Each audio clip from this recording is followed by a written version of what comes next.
அனைவருக்கும் வணக்கம். Welcome to our channel ready learn achieve RLA அகாடமிக்கு தங்களை அன்புடன் அழைக்கிறேன். So motor vehicle inspector grade 2 exam கிட்டத்தட்ட பார்த்தீங்கன்னா இதில் இன்னையிலேருந்து கனெக்ட் பண்ணீங்க அப்படின்னா ஒரு 55 நாள் 58 நாள் கிட்ட தான் வரும். ஸோ அதை நான் வந்து உங்களுக்கு என்ன பண்ணியிருக்கேன்னா 50 நாள் அப்படின்ற கான்செப்ட்ல தான் எடுத்திருக்கோம். 50 நாள் அப்படின்ற கான்செப்ட்ல தான் எடுத்திருக்கோம். சரிங்களா? ஸோ 50 நாள் என்ன பண்றது? 50 நாள்ல எப்படி சார் பாஸ் ஆக முடியும்? எதையாச்சும் வைக்கணும்னு வைக்காதீங்க தயவு செய்து அப்படின்னு நீங்க சொல்லுவீங்க. பட் நான் இந்த வீடியோ நீங்க ஃபுல்லா பார்த்து முடிச்சதுக்கு அப்புறம் உங்களுக்கு ஒரு கான்பிடன்ட் வந்துடும். 50 நாள் அப்போ முடிச்சிடலாமா அப்படின்ற ஒரு கான்பிடன்ட் வரும். ஸோ அது என்ன பண்ணணும், எப்படி பண்ணணும் அப்படின்றத தான் நம்ம கண்டிப்பா பார்க்க போறோம். 4 வருஷம் படிக்காததை 50 நாள்ல என்ன பண்ணலாம்? எல்லாத்துக்கும் ஒரு வழி இருக்கு. சரிங்களா? Every thing happen for a reason. நமக்கு எது நடந்தாலும் ஒரு காரணத்துக்காக தான் நடக்கும். ஸோ அதே மாதிரி தான் எது நடந்தாலும் நமக்கு நல்லதுக்கே அப்படின்னு நினைச்சுக்கோ. ஸோ இந்த 50 நாள்ல இந்த மோட்டார் வெஹிக்கிள் இன்ஸ்பெக்டர் கிரேட் 2 எக்ஸாம எப்படி, அதாவது கண்டிப்பா பாஸ் ஆகுறதுக்கு நமக்கு என்ன தேவையோ அதை மட்டும் நம்ம பார்த்துக்குவோம். ஸோ அதுக்கு உண்டான ஒரு வழிமுறைகளை தான் நான் உங்களுக்கு சொல்ல போறேன். கண்டிப்பா இது ரொம்பவே உங்களுக்கு யூஸ்ஃபுல் ஆகும். ஆல்ரெடி பாத்தீங்கன்னா குரூப் 2 தாக்கம் டெக்னிக்கல் எக்ஸாமுக்கு இருக்குமா இருக்காதான்னு சொல்லி ஒரு வீடியோ போட்டுருவோம். அது மேல ஐ பட்டன்லயும் கீழே டிஸ்கிரிப்ஷன்லயும் கொடுக்குறேன், தயவு செய்து போய் பாருங்க. சரிங்களா? ஸோ ஆக்சுவலா பாத்தீங்கன்னா உங்களுக்கு மோட்டார் வெஹிக்கிள் இன்ஸ்பெக்டரை பொறுத்த வரைக்கும் இதுதான் concept. Tamil, GSA, aptitude, technical. சரியா? Tamil, GS, aptitude, technical. So இந்த 4 டிஃப்ரெண்டான சப்ஜெக்டை எடுத்து தான் நீங்க படிச்சாகணும் இந்த மோட்டார் வெஹிக்கிள் இன்ஸ்பெக்டர் எக்ஸாம பொறுத்த வரைக்கும். ஸோ இந்த 50 நாள்ல நிறைய பேர் கேட்டீங்கல்ல 50 நாள்ல முடியுமா சார் அப்படின்றதுக்கு இந்த ஒரு திருக்குறள் வந்து கண்டிப்பா எல்லாருக்குமே தெரிஞ்சதுதான். தெய்வத்தான் ஆகாதெனினும் முயற்சிதன் மெய்வருத்த கூலி தரும் அப்படின்னு சொல்லுவாங்க. அதாவது இந்த 50 நாள்ல எப்படி முடியும்? என்ன நீங்க சொல்றீங்க, எதையாச்சும் சொல்லாதீங்க அப்படின்ற கேக்குறீங்கல்ல.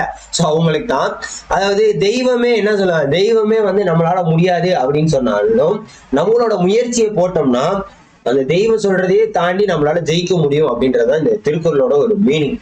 கண்டிப்பா வந்து உங்களோட முயற்சி, நீங்க எஃபர்ட் எந்த லெவலுக்கு போடுறீங்க அப்படின்றத பொறுத்து தான் உங்களுக்கு என்ன கிடைக்கும்.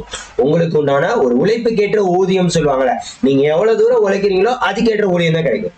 இன்னைக்கு நான் படிக்கவே இல்லைன்னா அந்த ஒரு நாள் போச்சு. இல்ல நீங்க ஒரு நாள் ஃபுல்லா படிச்சிருக்கீங்கன்னா அது உங்களுக்கு ஒரு இடத்துல உங்களுக்கு ஹெல்ப்பா இருக்கும். இதுதான் கான்செப்ட். சரியா? கிளியராங்க? ஓகே. ஸோ இப்போ நீங்க இந்த 4 பேப்பர் எடுத்துட்டீங்கன்னா தமிழ், ஜிஎஸ், ஆப்டிடியூட், இது என்னன்னு பாத்தீங்கன்னா OMR, டெக்னிக்கல் பாத்தீங்கன்னா சிபிடி, டெக்னிக்கல் பாத்தீங்கன்னா சிபிடி எக்ஸாம். ஸோ இதுலயே உங்களுக்கு டிஃப்ரெண்ட் டைம். ஸோ இப்போ வர வர டிஎன்பிசி என்ன பண்றாங்கன்னா ஒவ்வொரு பேட்டர்னும் மாத்துறாங்க, எக்ஸாம் பேட்டர்னை, சிலபஸை மாத்துறாங்க. ஏன்னா இதுக்கு முன்னாடி சிலபஸ்ல டெக்னிக்கல் எப்படி இருந்துச்சுன்னா இதுதான் வந்து பேப்பர் 1, இது வந்து பேப்பர் 2 இருந்துச்சு. அதே மாதிரி ரெண்டுமே பாத்தீங்கன்னா ஒரே நாள்ல நடந்துரும். ஆனா இப்ப பாத்தீங்கன்னா ரெண்டும் பாத்தீங்கன்னா தனித்தனி நாட்கள்ல நடக்க போகுது. OMR தனியா நடக்க போகுது, சிபிடி தனியா நடக்க போகுது டெக்னிக்கலுக்கு. சோ இப்போ OMRல எழுதுறப்ப அது வேற மாதிரி கான்செப்ட்ல இருக்கும், சிபிடி நீங்க எழுதுறப்ப அது வேற மாதிரி என்வைரன்மெண்ட் இருக்கும். சோ அந்த ரெண்டு என்வைரன்மெண்ட்ல எப்படி நம்ம இருக்கணும் அப்படின்றதுக்கு நம்ம தனி வீடியோ போடுவோம். கண்டிப்பா அது உங்களுக்கு யூஸ்ஃபுல்லா இருக்கும். சோ இப்போ நீங்க இந்த இடத்துல உங்களுக்கு OMR விச் சிபிடின்னு வரப்ப சிபிடில வந்து டைம் மேனேஜ்மெண்ட் கம்பல்சரி முக்கியம். OMR பொறுத்த வரைக்கும் டைம் மேனேஜ்மெண்ட் தேவையில்லையா? இருக்கு. பட் அதுல நீங்க எந்த கொஸ்டின் எங்கனாலும் போய் சேட் அடிச்சுக்கலாம். ஆனா இதை பொறுத்த வரைக்கும் நீங்க பாத்தீங்கன்னா ப்ராப்பரா போக வேண்டியது சூழ்நிலை இருக்கும். 200 கொஸ்டின்ல நீங்க தேடி 100 கொஸ்டின் அதெல்லாம் அடிச்சுக்கிட்டு இருக்க முடியாது. சிபிடி டெஸ்ட் எப்படி எடுத்துறது நான் ஆல்ரெடி வீடியோ போட்டிருக்கேன், அதுவும் டிஸ்கிரிப்ஷன்ல இருக்கு, தயவு செய்து போய் பாத்துருங்க. ஏன்னா அப்பதான் ஒரு பதட்டம் இல்லாம நீங்க எழுதிருக்கணும்னா ஒரு வாய்ப்பு கிடைக்கும். சரி, ரைட். OMR, சிபிடி, சிபிடிக்கு டைம் மேனேஜ்மெண்ட் நமக்கு கொடுக்கணும் அப்படின்றத சொல்லியாச்சு. இப்ப கான்செப்டுக்கு வருவோம். எப்படி படிக்கிறது? Tamil, GS, aptitude, technical, automobile, mechanical எப்படி படிக்கிறது?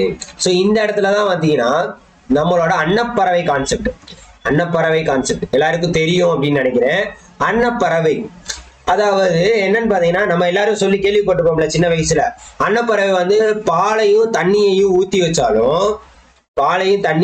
வச்சாலும் அது என்ன பண்ணுமா, பாலை மட்டும் குடிச்சிட்டு தண்ணியை ஒதுக்கிடுமா. அதே மாதிரி நார்மலா ஏதாச்சும் ஒரு குப்பையில இல்ல குளத்துல வந்து இருக்குன்னா அது நல்லதை மட்டும்தான் எடுத்துக்குமா. அதே மாதிரி அதுக்கு என்ன தேவையோ அதை மட்டும்தான் எடுக்குமா. இப்ப பாலையும் தண்ணியையும் கலக்கி வச்சுக்கிறாங்க, ஆனா அது வந்து என்னதான் பாலை மட்டும்தான் குடிக்குமா, தண்ணியை ஃபில்டர் பண்ணிட்டோம். சோ இதை நான் எதுக்கு சொல்றேன் அப்படின்னு பாத்தீங்கன்னா இந்த 50 நாள் வந்து நம்ம எப்படி இருக்கணும் அப்படின்னு பாத்தீங்கன்னா இந்த அன்னப்பறவை மாதிரிதான் இருக்கும். சார் எனக்கு புரியல அப்படின்ற மாதிரி தான் நீங்க கேட்பீங்க. என்ன என்ன அப்படின்னா அன்னப்பறவை, அதாவது நமக்கு அன்னப்பறவைன்றது இந்த பால் தண்ணீர்ல சிலபஸ் விசஸ் இம்பார்ட்டன்ட். ஸோ இதான் கான்செப்ட். சிலபஸ் அவங்க 1000 கொடுத்துருப்பாங்க, ஆனா எது இம்பார்ட்டன்ட் அந்த இடத்துலதான் நம்ம அன்னப்பறவையா இருக்கணும். ஸோ இந்த அன்னப்பறவை மாதிரி இந்த 50 நாள் நம்மளால படிக்க முடிஞ்சிச்சு அப்படின்னா ஈஸியா கிளியர் பண்ணிட முடியும். அதுக்கு என்ன பண்றது அப்படின்ற கான்செப்ட் தான் நம்ம இப்ப சொல்ல போறோம். சரியா? கிளியராங்க? ஓரளவுக்கு ஐடியா புரியுதா? சோ இந்த திருக்குறளை பாருங்க. ஊழையும் உப்பக்கம் காண்பார் உழைவின்றி தாளாது உழற்றுபவர். அதாவது தங்களோட மனசே தளராம முயற்சி செய்யறவங்க விதியையும் புறமுதுகு காட்ட காண்பார். நீங்க உங்களோட முயற்சியை மட்டும் ஃபுல் எஃபெக்டா மட்டும் போட்டு ரெடி ஆகிக்கிட்டு இருந்தீங்க அப்படின்னா என்னது, ஊழையும் உப்பக்கம் காண்பார், அந்த விதியையே மாற்றக்கூடிய சக்தி நமக்கு இருக்கு அப்படின்றதுதான். விதியை மதியால் வெல்ல முடியும், அது சும்மா சொல்லணுங்க. நம்மளோட அறிவு வந்து ரொம்ப பெருசு. இந்த உலக அளவுல இருக்கக்கூடிய பேராற்றலை விட நம்ம மனித ஆற்றல் வந்து ரொம்பவே பெருசு. அதை நீங்க அந்த பிரபஞ்சத்துக்கு கூட இணைஞ்சு வந்துட்டீங்கன்னா உங்களை யாராலையுமே தடுக்க முடியாது. எண்ணம் போடுவாங்க வாழ்க்கை. அதனால இந்த 50 நாளை நல்லபடியா படிக்கணும் அப்படின்ற கான்செப்டை மட்டும் வச்சுக்கிட்டு படிக்க ஆரம்பிச்சீங்க அப்படின்னா பக்காவா நீங்க என்ன பண்ண முடியும், கிளியர் பண்ணிட முடியும். சோ ஒவ்வொரையும் நான் எப்படி படிக்கிறது அப்படின்றத நான் இப்ப உங்களுக்கு சொல்றேன். சரியா? ஒவ்வொன்றையும் எப்படி படிச்சிடுறது அப்படின்றத நான் உங்களுக்கு சொல்லிடுறேன். ஸோ நம்ம கிட்ட பாத்தீங்கன்னா டெக்னிக்கல் எல்லா விதமான மெட்டீரியல்ஸும் அவைலபிளா இருக்கு. தயவுசெய்து வேணுங்கிறவங்க நம்மளோட rlacademy.com வெப்சைட்ல போயிட்டு பாருங்க. சரிங்களா? அதே மாதிரி மோட்டார் வெஹிக்கிள் இன்ஸ்பெக்டருக்கு பாத்தீங்கன்னா ஒவ்வொரு சிலபஸை பேஸ் பண்ணி ஏன் நம்ம மெட்டீரியல் வாங்கினா ரொம்ப யூஸ்ஃபுல்லா இருக்கும் அப்படின்னு பாத்தீங்கன்னா, இப்ப இதான் வந்து இந்த டிப்ளமோ சிலபஸ். சரிங்களா? ஆக்சுவலா diploma syllabus automobile mechanical. So இப்போ இந்த உங்களுக்கு மெக்கானிக்ஸ் ஆஃப் மெட்டீரியல்ஸ் எடுத்துக்கிட்டீங்க அப்படின்னு வச்சுக்கீங்கன்னா, இங்க பாருங்க, இதான் மெக்கானிக்ஸ் ஆஃப் மெட்டீரியல்ஸா. இதுல என்னென்ன டாபிக்ஸ் இருக்கு பாருங்க. Structure of metals, non ferrous metal, heat treatment. அப்படியே பாருங்க, structure of metal, ferrous alloys, heat treatment. So இந்த மாதிரி ஒவ்வொரு டாபிக் வைஸா நம்ம என்ன பண்ணிருப்போம் அப்படின்னு பாத்தீங்கன்னா ஒவ்வொரு டாபிக்ஸ் வைஸா நம்ம கொடுத்துருப்போம். அப்ப நீங்க டைரக்டா படிக்கிறதுக்கு உங்களுக்கு ரொம்பவே யூஸ்ஃபுல்லா இருக்கும். இப்ப நான் ஒரே யூனிட்டை கம்பேர் பண்ணி 100 பேஜ் கொடுத்துட்டேன்னா அதுல எத்தனாவது பேஜ் படிச்சீங்கன்ற உங்களுக்கு ஒரு தாட் இருக்கு. ஆனா இதுல பாத்தீங்கன்னா எந்தெந்த பேஜ், என்ன சிலபஸ் இன்னைக்கு படிக்கிறோம், ஒவ்வொரு டாபிக்கும் ஒவ்வொரு பிடிஎஃப் எடுத்துக்கிட்டீங்கன்னா ஈஸியா உங்களால படிச்சிட முடியும். இப்ப நீங்க பாத்தீங்கன்னா மெக்கானிக்கல் சாம் எடுத்தீங்கன்னா இண்டஸ்ட்ரியல் மேனேஜ்மெண்ட்ல எடுத்துட்டீங்கன்னா இங்க பாருங்க X1Y theory of management, contribution of. So இந்த மாதிரி ஒவ்வொரு மைக்ரோ டாபிக் லெவல்ல நம்ம வந்து கண்டிப்பா கொடுத்துருக்கோம். ஸோ அதனாலதான் நம்மளோடது ரேட்டும் கரெக்டா ஃபிக்ஸ் பண்ணியிருக்கோம். பிடிஎஃப் மெட்டீரியல் தான். ஆனா இது ஒரு தடவை தான் நீங்க வாங்க போறீங்க, ஓயாம வாங்க போறது கிடையாது. இது உங்களுக்கு லைஃப் டைம் அக்சஸபிள் தான்.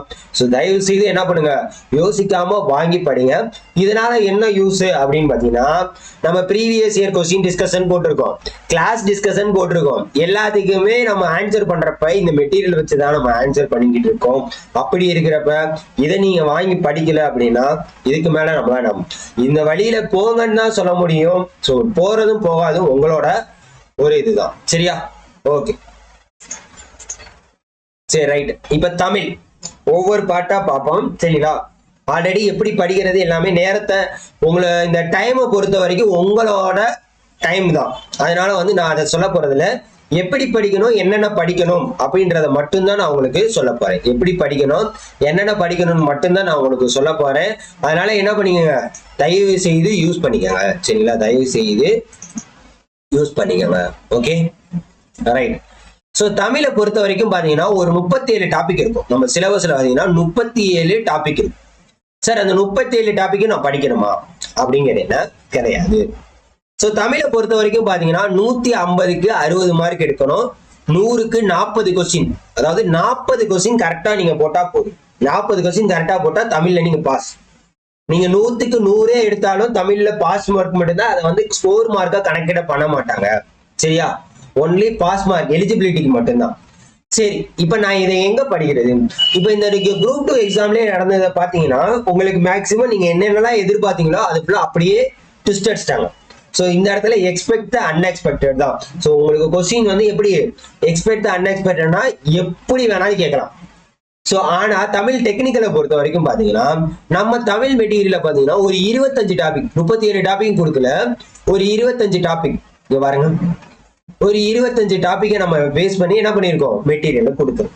ஒரு 25 டாபிக்கை பேஸ் பண்ணி நம்ம மெட்டீரியலை கொடுத்துருக்கோம். ஸோ இந்த 25 டாபிக்ல ரெண்டு கொஸ்டின் வச்சாலும் எத்தனை கொஸ்டின் வந்துருச்சு? 50 கொஸ்டின். ரெண்டு கொஸ்டின் வச்சாலும் 50 கொஸ்டின். ஆனா சில இதுல 4 கொஸ்டின் கேட்பாங்க, சில இதுல 3 கொஸ்டின் கேட்பாங்க. சோ அப்படி இருக்கிறப்ப நீங்க இதுலயே பாத்தீங்கன்னா 100க்கு 60 கொஸ்டின் நம்ம மெட்டீரியல்ல இருந்தே நீங்க அடிச்சிடலாம். 100க்கு 60 கொஸ்டின் நம்ம மெட்டீரியலை வாங்கி படிச்சாலே நீங்க வந்து என்ன பண்ணிடலாம், அடிச்சிடலாம். சரியா சார்? இல்ல அது வந்து நம்ம மெட்டீரியல் எவ்வளோன்றது டீடைல்ஸ் நம்ம வெப்சைட்ல இருக்கு. வெறும் 150 ரூபா தாங்க. சரியா? பிடிஎஃப் இல்ல சார், எனக்கு 150 ரூபா என்னால செலவு பண்ண முடியாது, நான் எப்படி படிக்கிறது அப்படின்னு ஒண்ணுமே இல்லை. அவங்களுக்கு சொல்றேன், 6th to 10th புக் இருக்கு பாத்தீங்களா? 6th to 10th புக்ல நீங்க ஒவ்வொரு இலக்கியமோ உரைநடையோ எல்லாமே படிக்கிறப்ப பாத்தீங்கன்னா அந்த புக் பேக் கடைசியில பாத்தீங்கன்னா புக் பேக் நீங்க பாத்துக்கணும். அதுல வந்து பிரித்தெழுக சேர்த்தெழுக இருக்கும். அது போக பாத்தீங்கன்னா மொழித்திறன் பயிற்சி அப்படின்னு இருக்கும். மொழித்திறன் பயிற்சி. ஸோ அந்த மொழித்திறன் பயிற்சியை 6th to 10th புக்கு நல்லா கவர் பண்ணிட்டீங்கன்னா ஈஸியா நீங்க 100க்கு 60 கொஸ்டின் தாராளமா போட்டலாம். சரி, இதுக்கப்புறம் என்ன சார்? சரி, இதுவுமே என்னால முடியல, என்னதான் பண்றது அப்படின்னு பாத்தீங்கன்னா ப்ரீவியஸ் இயர் கொஸ்டின். அதுக்கு நம்ம ஆல்ரெடி வீடியோ போட்டிருக்கோம். கீழே டிஸ்கிரிப்ஷன்ல உங்களுக்கு பிளேலிஸ்ட் லிங்க் வச்சிருக்கேன், கண்டிப்பா போய் பாருங்க. சரியா? எல்லாத்துக்குமே நம்ம கொடுப்போம். ஸோ ப்ரீவியஸ் இயர் கொஸ்டின், இந்த ப்ரீவியஸ் இயர் கொஸ்டின்ல முன்னாடி நடந்தது, இப்ப ரீசெண்டா நடந்தது, இந்த வருஷம் ஃபுல்லா நடந்தது எடுத்து பாத்தீங்கன்னா அதை ஃபுல்லா சால்வ் பண்ணி பாத்துட்டீங்கனாலே உங்களுக்கு ஒரு ஐடியா கிடைச்சிடும். So previous year question solve பண்ணினாலே நீங்க ஈஸியா தமிழ் எலிஜிபிள்ல பாஸ் ஆகும். ஏன்னா ப்ரீவியஸ் இயர்ல இருந்தா டைரக்டா கேட்கும். தமிழை பொறுத்த வரைக்கும் இதுதான் கான்செப்ட். கிளியராங்க? இதுதான் கான்செப்ட். ஸோ தமிழ் முடிச்சாச்சு. ஸோ ஆனா நீங்க படிக்கக்கூடிய டைமிங் நீங்க தான் பாத்துக்கணும். படிக்கக்கூடிய டைமிங் இந்த 50 நாள்ல எவ்வளவு தூரம் படிக்கிறீங்களோ படிங்க. ஆனா உங்களோட ஹெல்த்தையும் பாத்தீங்க. நிறைய பேர் விடிய படிக்கிறேன், இதை படிக்கிறேன், அதை படிக்கிறேன். உங்களோட ஹெல்த், உடம்பு உங்களுக்கு ஒத்துழைக்கல அப்படின்னா நீங்க எவ்வளவு படிச்சும் வேஸ்ட் தான். தயவு செய்து ஹெல்த்தை பாத்துக்கோங்க. சரியா? ஓகே, நெக்ஸ்ட் வந்து ஜிஎஸ். ஸோ ஜிஎஸ் பொறுத்த வரைக்கும் என்ன கான்செப்ட் அப்படின்னு பாத்தீங்கன்னா நமக்கு வந்து 10 யூனிட் இருக்கு. 10 யூனிட்ல வந்து சிஏ நம்ம கவர் பண்ண போறது இல்லை. ஆனா அதுக்கு ஒரு வழி சொல்லியிருக்கேன், அதை சொல்லுவோம். அடுத்து பாத்தீங்கன்னா ஆப்டிடியூடுக்கு தனியா இப்ப நம்ம அடுத்து பார்ப்போம். சரியா? இப்ப மொத்தம் வந்து 8 யூனிட், மொத்தம் 9 யூனிட் சிஏவோட சேர்த்து.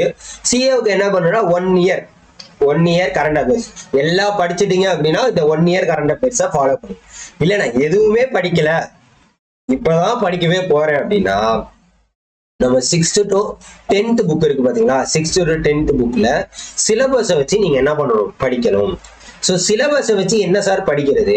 பாலிட்டி, யூனிட் 8, அதுக்கப்புறம் ஐஎன்எம், அதுக்கப்புறம் யூனிட் 9, அப்புறம் எக்கனாமி. சரியா? ஸோ இந்த மாதிரி தான் படிக்கணும். இப்ப பாலிட்டி எக்கனாமிக்கே பாத்தீங்கன்னா இந்த சிஏவோட சேர்த்துடுறாங்க. அது புக்ல இருக்கிறதும் சேர்த்துக்கிட்டு கரண்ட் அஃபேர்ஸா என்ன இருக்கு அப்படின்றத பாத்துறாங்க. யூனிட் 8 அதே மாதிரிதான். இப்ப இந்த கல்வெட்டுகள்லாம் எடுக்கிறாங்கல்ல, அந்த மாதிரி கேட்கிறாங்க. ஐஎன்எம் பொறுத்த வரைக்கும் ஸ்டாண்டர்டா முன்னாடி நடந்தது கேட்கறாங்க. யூனிட் 9 ஸ்கீம்ஸ், திட்டங்கள். ஸோ இதுலயும் டிஃபரெண்ட் டைப் கொஸ்டின்ஸ் என்னன்னு பாத்தீங்கன்னா இந்த அப்ரிவேஷன் ஃபார்மேட் இருக்கு பாத்தீங்களா? ஸ்கீம்ஸுக்கு அப்ரிவேஷன் ஃபார்மேட்டு. அதுக்கப்புறம் பாத்தீங்கன்னா இயர்ஸ், எந்தெந்த வருஷம் அந்த ஸ்கீம்ஸ் இயர்ஸ் எல்லாம் கொண்டு வந்தாங்க, இதை மேட்ச் பண்ண சொல்றாங்க. இந்த மாதிரி நிறைய டிஃப்ரெண்டான வெரைட்டியான கொஸ்டின்ஸ் கேட்டிருக்காங்க. அதே மாதிரி இந்த தடவை ட்விஸ்ட் பாத்தீங்கன்னா குரூப் 2ல ஜிஎஸ் ஃபர்ஸ்ட் கேட்டிருந்தாங்க, அடுத்து மேக்ஸ் இடையில கேட்டிருந்தாங்க, அடுத்து வந்து தமிழ். ஸோ இப்படி பேட்டர்னே மாத்தி கேட்கிறப்போ உங்களுக்கு என்ன ஆகுது அப்படின்னு இந்த இடத்துல உங்களை டைம் வந்து கன்சியூம் பண்ண வைக்கிறாங்க. டைம் வந்து உங்களுக்கு கன்சியூம் பண்ண வைக்கிறாங்க. ஸோ அந்த இடத்துல டைம் மேனேஜ்மெண்ட் மிஸ் ஆகிறப்ப நம்ம நிறைய கொஸ்டினை விட்டுட்டு வர்றதுக்குண்டான பாசிபிலிட்டிஸ் இருக்கு. சரியா? அதனால எல்லாத்துக்குமே ரெடி ஆகும். Be ready for the all. எனக்கு கஷ்டமா கொஸ்டின் கேட்டாலும் நான் எழுதுவேன், ஈஸியா கொஸ்டின் கேட்டாலும் நான் எழுதுவேன் அப்படின்ற கான்செப்டுக்கு வந்துட்டீங்க அப்படின்னா உங்களால யாரையுமே அசிக்க முடியாது. எப்பேற்பட்ட டிஎன்பிசி. ஏன் நான் ஜிஎஸ்க்கு இந்த அளவுக்கு சொல்றேன் அப்படின்னு பாத்தீங்கன்னா உங்களுக்கு அடுத்து ஜிஎஸ் வீடியோ வரப்ப GS previous year question video அடுத்து வரும். அந்த வீடியோல நான் ஒரு கொஸ்டின் எடுத்து அனலைஸ் பண்ணி பார்த்தேன். அதாவது நகராட்சி எக்ஸாம்ல கேட்டாங்க, கலரியப்பட்டா, ஆமா, அந்த இது ரிலேட்டடான ஒரு கொஸ்டின். அது எப்ப கேட்டிருக்காங்க அப்படின்னு பாத்தீங்கன்னா 2014 யூபிஎஸ்சி எக்ஸாம்ல கேட்டிருக்காங்க. யூபிஎஸ்சி பிலிம்ஸ் எக்ஸாம்ல கேட்டிருக்காங்க. பாத்துக்கோங்க. அப்ப எங்க இருந்தா கொஸ்டின் எடுக்கிறாங்க, எந்த அளவுக்கு டஃபா எடுக்கிறாங்கன்றத தெரிஞ்சுக்கோங்க. அதுக்காண்டி தான் நான் சொல்லுவேன். யூபிஎஸ்சி 2014 கேட்ட ஜிஎஸ் கொஸ்டினை அந்த நகராட்சி எக்ஸாம்ல கேட்கிறாங்க. இதே மாதிரிதான் டிஎன்பிசில நிறைய கொஸ்டின் ரிஃப்ளெக்ட் ஆகுது. ஸோ அப்போ உங்களோட ஸ்டாண்டர்டா அவங்க மாத்திக்கிட்டே இருக்காங்க, நீங்க அந்த ஸ்டாண்டர்டுக்கு தகுந்தாப்புல மாறிக்கங்க, அவ்வளவுதான் நான் சொல்லுவேன். கிளியராங்க? இது வந்து டிகிரியா இருக்கட்டும், டிப்ளமா இருக்கட்டும், நிறைய பேர் சொல்லிட்டு இருந்தாங்க சார் குரூப் 2 சிலபஸ் வேற, டெக்னிக்கல் அதெல்லாம் கிடையாதுங்க. குரூப் 2 விட டெக்னிக்கல் ரொம்ப காம்ப்ளிகேட்டடா இருக்கும். என்னதான் நீங்க டெக்னிக்கல்னு சொன்னாலும் குரூப் 2 விட ஈஸியா இருக்குமான்னு கேட்டீங்கன்னா இன்னும் உங்களுக்கு கஷ்டமா தான் இருக்கும், நான் அடிச்சு சொல்லுவேன். சரியா? அதனால நான் ஏன் அதுக்கு சொல்றேன்னா, உங்களுக்கு கஷ்டமா வரும்னே பாயிண்ட்ல போயிட்டீங்கன்னா ஈஸியா இருந்தாலும் பிரச்சனை இல்லை, கஷ்டமா இருந்தாலும் பிரச்சனை இல்லை, அதுதான் முக்கியம். சரியா? இந்த ஒரு விஷயத்த நல்லா பாத்துக்கோங்க. ஸோ தயவு செய்து புரிஞ்சுக்கோங்க. சரியா? ஸோ ஜிஎஸ்சிக்கு நம்ம மெட்டீரியல் எதுவும் ரெடி பண்ணீங்களா சார், என்ன சார் ஆச்சு அப்படின்னு நிறைய பேர் கேட்டீங்க. உங்களுக்கு செப்டம்பர் 23ஆம் தேதி கண்டிப்பா மெட்டீரியல் லான்ச் ஆகும். செப்டம்பர் 23 அல்லது 25. சரியா? 23 அல்லது 25, 23 மேக்சிமம் நம்ம லான்ச். மெட்டீரியல் எப்படி சார் இருக்கும், இந்த கான்செப்ட் வரும். உங்களுக்கு இந்த 10 யூனிட்ல 8 யூனிட் கவர் ஆயிரும். 8 யூனிட் கவர் ஆயிரும். ஸோ அந்த 8 யூனிட் சிஏவும் ஆப்டிடியூடு இருக்காது, சிஏவும் ஆப்டிடியூட் இருக்காது, மற்ற எல்லாமே இருக்கும். மெட்டீரியல் எப்படி இருக்கும் அது ஒரு கான்செப்ட். இதுதாங்க நம்ம மெட்டீரியல் ரெடி பண்ணிட்டு இருக்க மெட்டீரியல், இன்னும் ஃபைனல் பண்ணல. ஸோ இதுதான் உங்களுக்கு இந்தியன் ஜியோகிராஃபியை பொறுத்த வரைக்கும் பார்த்தீங்கன்னா இந்த சிலபஸ் இருக்கும். இது வந்து டிகிரி சிலபஸுக்கு சேர்த்து தான் எடுத்துருக்கு. அதனால வந்து 10th வரைக்கும் படிச்சீங்கன்னா டிப்ளமோ சிலபஸ், 12th வரைக்கும் படிச்சீங்கன்னா என்னது டிகிரி சிலபஸ். இவ்வளவுதான் கான்செப்ட். இதுல என்னன்னா இப்ப இந்த ஒரு டாபிக் இருக்கு அப்படின்னா 10th, அதே மாதிரி பாத்தீங்கன்னா 8th எங்க இருக்கு, 9th எங்க இருக்கு, 10th எங்க இருக்கு, 11th எங்க இருக்கு. ஸோ இந்த மாதிரி ஒவ்வொரு டாபிக்கும் நம்ம என்ன பண்ணிட்டு இருக்கோம் அப்படின்னு பாத்தீங்கன்னா இந்த மாதிரி நம்ம கொடுக்குறோம். ஒவ்வொரு டாபிக்குமே நம்ம என்ன பண்றோம் அப்படின்னு பாத்தீங்கன்னா இந்த மாதிரி உங்களுக்கு கம்பைல் பண்ணி கொடுக்க போறோம். தெரியுதா? கம்பைல் பண்ணி உங்களுக்கு என்ன பண்ண போறோம், இந்த இதை கொடுக்க போறோம். ஸோ இப்படி இருக்கிறப்போ உங்களுக்கு வந்து அதாவது ஸ்கூல் புக்கை தேடி தேடி படிக்கிறதுக்கும் நம்மளோட மெட்டீரியல் டைரக்டா வாங்கி படிக்கிறதுக்கும் உங்களுக்கு டிஃபரன்ஸ் தெரியும். சரியா?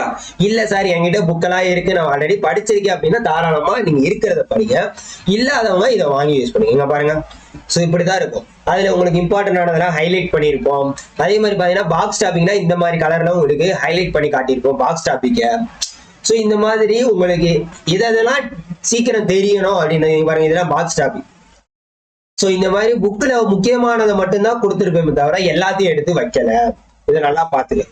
சரிங்களா? இது இந்தியன் ஜியோகிராஃபி. அதே மாதிரி பாலிட்டிக்கு அதான் சொன்னேன் ஃபைனல் ஸ்டேஜ்ல போய்கிட்டு இருக்கு. ஸோ இதுவும் பாத்தீங்கன்னா 6th. ஸோ இது தெரியுதா?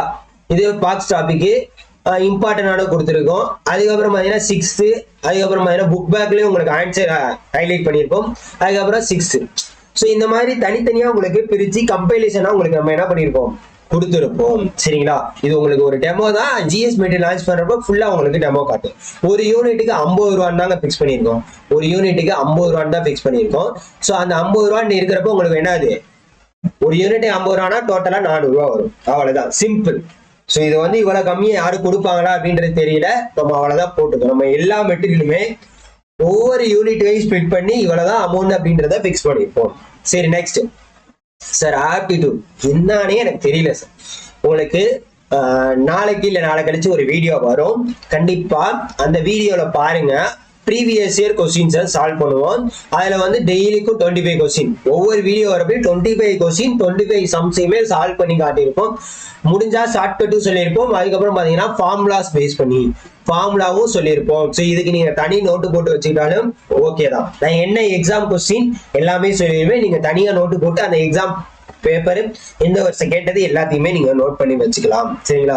ஸோ இந்த ஆப்டிடியூட பொறுத்த வரைக்கும் என்னன்னு பாத்தீங்கன்னா இப்ப ரீசெண்ட் டைம்ல ரீசனிங் அதிகமா கேட்கறாங்க. ரீசனிங் ஏன்னா இதுதான் உங்களை வந்து டைம் கன்சியூஷன் அதிகமா எடுக்கும். ஏன்னா நீங்க திங்க் பண்ணும் ஆப்டிடியூடு மற்ற டைரக்ட் ஃபார்முலாலாம் கேட்டிருந்தாங்கன்னா மென்டல் எப்படி கேட்டாங்கன்னா நீங்க டைரக்டா ஃபார்முலா போட்டு சப்ஸ்டிட் பண்ணுவீங்க. ஆனா இந்த ரீசனிங்கை பொறுத்த வரைக்கும் கான்செப்ட் என்ன இருக்கு அப்படின்றது தெரியணும். ஸோ அந்த இடத்துல உங்களுக்கு சிக்கலாகும். ஸோ அதுக்காண்டிதான் ஸோ இது எல்லாமே நம்ம வீடியோஸ்ல சால்வ் பண்ணி காட்டிடுவோம். எத்தனை மாடல் வந்தாலும் அத்தனை மாடலையும் நம்ம சால்வ் பண்ணிடுவோம். ஸோ அதனால ப்ரீவியஸ் இயர் கொஸ்டின் தான் பெஸ்ட் சோர்ஸ் உங்களுக்கு அப்படின்றத சொன்னேன். முடிஞ்சா நம்ம ஆப்டிடியூடுக்கு ஃபார்முலாஸ் மட்டும் ஏதாச்சும் ரெடி பண்ணி கொடுக்க முடியுதா அப்படின்னு பார்ப்போம். முடிஞ்சா அதை நம்ம ரெடி பண்ணி முடிஞ்ச அளவுக்கு முன்னாடியே கொடுத்தோம். ஓகே, இப்போ டெக்னிக்கலை பொறுத்த வரைக்கும் இந்த ஆட்டோமொபைல் மெக்கானிக்கலுக்கு இந்த இடத்துலயும் நம்ம என்ன பண்ணணும் அப்படின்னு பாத்தீங்கன்னா அன்னப்பறவையாக செயல்பட வேண்டும். 20 யூனிட் கொடுத்துருக்காங்க சார், 20 யூனிட் என்னால முடிக்க முடியுமா? வாய்ப்பே கிடையாது. எப்பேற்பட்ட இதா வந்தாலும் முடியாது. ஆல்ரெடி படிச்சவங்க வேணா முடிக்கிறதுக்கு வாய்ப்பு இருக்கும். இப்ப படிக்கிறவங்க அப்படின்னா ஆல்ரெடி நான் ஒரு வீடியோ போட்டிருப்பேன், கீழே டிஸ்கிரிப்ஷன்ல இருக்கும். எதை முதல்ல படிக்கணும், எதுக்கு இம்பார்ட்டன்ஸ் கொடுக்கணும் அப்படின்றத கண்டிப்பா நான் வந்து என்ன பண்ணுவேன் கொடுத்துருக்கேன். அதை தயவு செய்து போய் பாருங்க. அந்த வீடியோ பார்த்தாதான் உங்களுக்கு ஒரு ஐடியாவே கிடைக்கும். கீழே டிஸ்கிரிப்ஷன்ல லிங்க்ல இருக்கும், தயவு செய்து போய் பாருங்க சரிங்களா. அந்த வீடியோ பார்த்தா ஒரு ஐடியா கிடைக்கும். ஸோ இதை ரெண்டு பொறுத்த வரைக்கும் உங்களுக்கு என்ன தேவை, எந்த கொஸ்டின் அதிகமா கேட்கிறாங்க அப்படின்றத பார்த்துக்கிட்டு தான் உங்களுக்கு என்ன பண்ண முடியும் அப்படின்னு பாத்தீங்கன்னா இந்த டெக்னிக்கல் சிலபஸை நீங்க கவர் பண்ண முடியும். இது வந்து சிபிடி டெஸ்ட். ஸோ இதுக்கு நம்ம பாத்தீங்கன்னா ப்ரீவியஸ் இயர் கொஸ்டின் மோட்டார் வெஹிக்கிளுக்கு வந்து 2018க்கு சொல்யூஷன் ஆல்ரெடி கொடுத்துட்டு இருக்கோம். ஸோ இன்னும் நிறைய கொஸ்டின் சால்விங்லாம் வரும். அதனால நம்ம சேனலை தயவு செய்து சப்ஸ்கிரைப் பண்ணி வச்சுக்கோங்க. அடுத்தடுத்து வரப்போ உங்களுக்கு ரொம்ப யூஸ்ஃபுல்லா இருக்கும் சரியா. ஸோ இந்த ஆட்டோமொபைல் அண்ட் மெக்கானிக்கலுக்கு என்னென்ன தேவையோ பாத்தீங்களா, என்னென்ன தேவையோ அதை பேஸ் பண்ணி தான் உங்களுக்கு என்ன பண்ணியிருக்கோம் மெட்டீரியல் ரெடி பண்ணி வச்சிருக்கோம். ஸோ சாம்பிள் எல்லாமே டிஸ்கிரிப்ஷன்ல இருக்குங்க. தயவு செய்து போய் பாருங்க. பார்த்துட்டு வேணும்னா மட்டும் வாங்க, இல்லாட்டி உங்ககிட்ட இருக்க சோர்ஸை நல்லபடியா யூஸ் பண்ணி படிச்சுக்கோங்க. ஓகே சரிங்களாங்க. ஸோ அவ்வளவுதாங்க. ஓவராலா இந்த 50 டேஸ்க்கு வந்து இப்போ நான் சொன்னதை மட்டும் ஃபாலோ பண்ணுங்க. 50 டேஸ்க்கு நான் என்ன, அதாவது நமக்கு என்ன தேவை அப்படின்றத மட்டும் பாருங்க. அப்படி இல்லையா ப்ரீவியஸ் இயர் கொஸ்டின் டெய்லிக்கு எடுத்துக்கங்க, டெய்லிக்கு சால்வ் பண்ணி பாருங்க. திருப்பி சால்வ் பண்ணி பாருங்க. இந்த டெக்னிக்கலுக்கு எல்லாம் பாத்தீங்கன்னா உங்களுக்கு SSC JE question, RRB JE question, அதுக்கப்புறம் பாத்தீங்கன்னா இன்ஜினியரிங் சர்வீஸ் எக்ஸாம். ஸோ இந்த மாதிரி நிறைய பப்ளிக் சர்வீஸ் கமிஷன் நடந்தது சால்வ் பண்ணி பாருங்க. சால்வ் பண்ணி பழகிட்டீங்கன்னா ஒவ்வொரு கொஸ்டினுக்கும் நிறைய ஐடியாஸ் கிடைக்கும், நிறைய ஆன்சர்ஸ் கிடைக்கும். அப்ப நீங்க ஒரு கம்பைண்டா எல்லாத்துக்குமே ரெடி ஆயிருவீங்க. ஸோ இந்த நாளையும் படிக்கிறப்போ உங்களோட டைம் எந்த அளவுக்கு மேனேஜ்மெண்டா இருக்கு அப்படின்றத பாருங்க. மேக்சிமம் என்னன்னு பாத்தீங்கன்னா இந்த பொமடாரோ டெக்னிக் அப்படின்னு சொல்லுவாங்க. பொமடாரோ டெக்னிக், இந்த டெக்னிக்கை யூஸ் பண்ணுவாங்க. மேக்சிமம் நானும் அந்த டெக்னிக்கை தான் யூஸ் பண்ணி இது வரைக்கும் கொஞ்சம் பார்த்துக்கிட்டு இருக்கேன். ரொம்பவே எஃபிஷியன்ட் ஆனது பொமடாரோ டெக்னிக் அப்படின்றது. ஸோ என்ன அப்படின்னு பாத்தீங்கன்னா 25 மினிட்ஸ் ஸ்டடி, 5 மினிட்ஸ் ரிலாக்ஸ். அதாவது 25 நிமிஷம் கண்டினியூஸா படிக்கணுங்க. 25 நிமிஷம் கண்டினியூஸா படிக்கணும். 5 நிமிஷம் வந்து ரெஸ்ட், 5 மினிட்ஸ் வந்து ரெஸ்ட். ஸோ இந்த 5 மினிட்ஸ் கழிச்சு திருப்பி 25 மினிட்ஸ். ஸோ இந்த பொமடாரோ டெக்னிக்கை வந்து கண்டிப்பா யூஸ் பண்ணி பாருங்க. இது வந்து எல்லாத்துக்குமே கண்டிப்பா யூஸ்ஃபுல்லா இருக்கும். இந்த பொமடாரோ டெக்னிக் கண்டிப்பா வந்து என்னது ரொம்ப யூஸ்ஃபுல்லா இருக்கும். தயவு செய்து இந்த மாதிரி படிங்க. அதுக்கப்புறம் பாத்தீங்கன்னா கிடைக்கக்கூடிய டைம்ல ப்ரீவியஸ் இயர் கொஸ்டினை சால்வ் பண்ணி பாருங்க. கண்டென்ட்டை படிச்சாலும் ப்ரீவியஸ் இயர் கொஸ்டினை சால்வ் பண்ணி பாருங்க. அதுக்கு தான் நம்ம ஃப்ரீ கிளாஸஸ் எல்லாமே கொடுத்துக்கிட்டு இருக்கோம். தயவு செய்து என்ன பண்ணுங்க, ஸோ சப்போர்ட் பண்ணுங்க. மறக்காம நம்ம சேனலுக்கு உங்க ஃப்ரெண்ட்ஸ் எல்லாருக்குமே ஷேர் பண்ணி விடுங்க. So thank you so much. So இந்த வீடியோ பிடிச்சிருக்கா பிடிக்கலையா அப்படின்றதை கீழே கமெண்ட் பண்ணுங்க. So thank you so much. Tata.